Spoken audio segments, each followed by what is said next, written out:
Monsieur le rapporteur, cher Fernando Clavijo, Mesdames et Messieurs les membres du Comité des régions, chers collègues, bien sûr, féliciter Clavijo pour l'excellent rapport qu'il vous présente. Vous savez, cette année 2015, 2016, 2017 et surtout l'année 2017 a été une année très importante pour les régions ultra-périphériques après l'arrêt rendu par la Cour de justice en décembre 2015 qui clarifiait définitivement le champ d'application de l'article 349 du traité en tant que base juridique pour les RUP. Et cette année 2017 aura vraiment été une année décisive pour les RUP.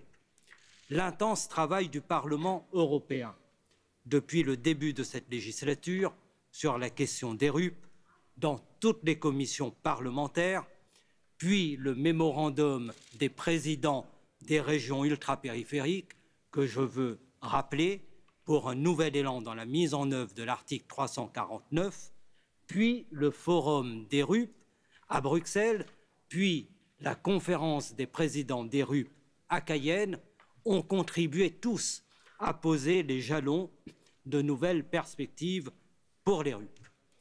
Et tel que je l'avais personnellement exprimé au président de la Commission européenne, le président Juncker, la nouvelle stratégie pour les RUP ne doit pas être écrite pour être une stratégie de plus dans le placard des stratégies européennes pour les RUP. Et ce qui compte pour moi, c'est l'action et la mise en œuvre de cette stratégie.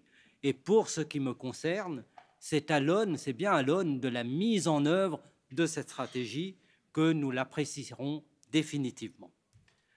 Vous savez, le Parlement européen m'a confié l'élaboration d'un rapport qui a été adopté à une large majorité et qui a contribué à faire promouvoir l'acceptation politique de l'article 349 du traité. Pour mémoire, cet article autorise la prise de mesures spécifiques pour les RUP compte tenu de leur situation spécifique. Et nous sommes partis du constat que la prise en compte des RUP par l'Union européenne à travers cet article demeurait incomplète, à géométrie extrêmement variable et manquait encore de beaucoup de cohérence. Plusieurs politiques stratégiques pour les RUP ont ainsi été au cœur de nos réflexions. Tout d'abord, nous avons rappelé qu'il était urgent que la Commission européenne prenne en compte dûment les RUP et défende leurs intérêts dans chacune des négociations commerciales qu'elle opère dans le monde entier avec les États tiers et que nous avons jusqu'ici payé très cher, et tout particulièrement pour nos filières sucre, bananes et lait, sans oublier la disparition dans le même temps des quotas laitiers et des quotas sucriers. Pour l'agriculture, mon rapport a appelé également le nécessaire maintien de l'approche POSEI en plaidant pour la poursuite des objectifs de diversification agricole, de maintien des filières agricoles dites traditionnelles, de la promotion des labels d'origine et de qualité, ainsi que la prise en compte de la question de la tropicalité, notamment pour l'ensemble des questions liées au bio. Et ces deux questions de l'agriculture et des accords commerciaux font pour moi appel, comme je l'ai déjà dit, à la notion de cohérence dans les politiques européennes, car on ne peut pas viser au développement de nos régions et de nos différents secteurs productifs et économiques en annihilant chacun de nos efforts avec des traités de libre-échange qui ne prennent pas en compte nos intérêts, fragilisent nos productions et fragilisent nos emplois. Et pour résumer, tous les efforts que nous faisons en faveur des régions ultrapériphériques, et notamment à travers la politique régionale, tous ces efforts de construction ne doivent pas être détruits de l'autre côté dans d'autres politiques qui ne prennent pas en compte nos intérêts. Et c'est ce souci de cohérence qui anime, je crois, aujourd'hui l'ensemble des documents qui sont présentés à la Commission européenne. À travers ce rapport, le Parlement insistait également, comme la Commission, sur la nécessité de promouvoir la croissance bleue, ainsi que la nécessité de promouvoir un véritable POSEI pêche, de même que nous avons demandé que soit autorisé le renouvellement et la modernisation des flottes de pêche. Je ne reviendrai pas sur l'ensemble de ces propositions.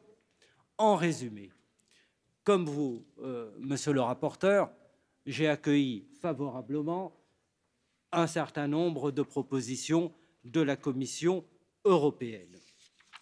Mais je partage toutefois vos inquiétudes.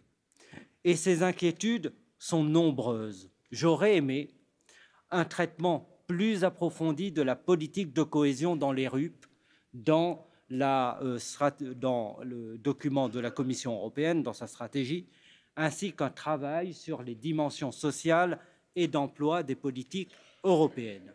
J'aurais aimé lire aussi que les subventions publiques doivent continuer à prévaloir sur les instruments financiers. Et je crois que nous devons tous être vigilants pour l'ensemble des régions les moins développées pour que la politique régionale après 2020 ne soit pas dénaturée et conserve un certain nombre d'outils favorables à nos régions ultra-périphériques. Je crois que si la question des RUP est aujourd'hui incontestablement au cœur des préoccupations européennes, nous ne pouvons en aucun cas nous en contenter. Je crois que les RUP on doit désormais passer du discours aux actes. Or, si la Commission européenne a progressé, si le Parlement européen a progressé, qu'en est-il au Conseil européen? Les informations que l'on me remonte aujourd'hui, au moment de l'ouverture de la présidence bulgare, sont pour le moins inquiétantes. À la suite de la communication de la Commission, la France, l'Espagne, le Portugal ont demandé, et je l'ai fait également, à ce que le Conseil puisse adopter des conclusions consacrées aux RUP. C'est extrêmement important puisque dans l'année 2017, nous avons vu la Commission européenne adopter cette stratégie et le Parlement adopter un rapport. Mais pour l'heure, la présidence ne les a pas mises à son agenda et je compte sur le comité des régions pour agir, évidemment, auprès de la présidence bulgare pour que le Conseil en fasse un sujet et que la question des régions ultrapériphériques soit inscrite dans les déclarations du Conseil. Enfin, pour finir, je veux vous dire que toutes les avancées dont on peut se féliciter pour les régions ultrapériphériques sont conditionnées par un préalable qui est celui du maintien d'une véritable politique régionale au-delà de 2020. Et vous savez autant que moi, peut-être même mieux que moi, les incertitudes qui pèsent aujourd'hui sur l'avenir de la politique régionale, notamment au regard des discussions qui sont déjà sur la table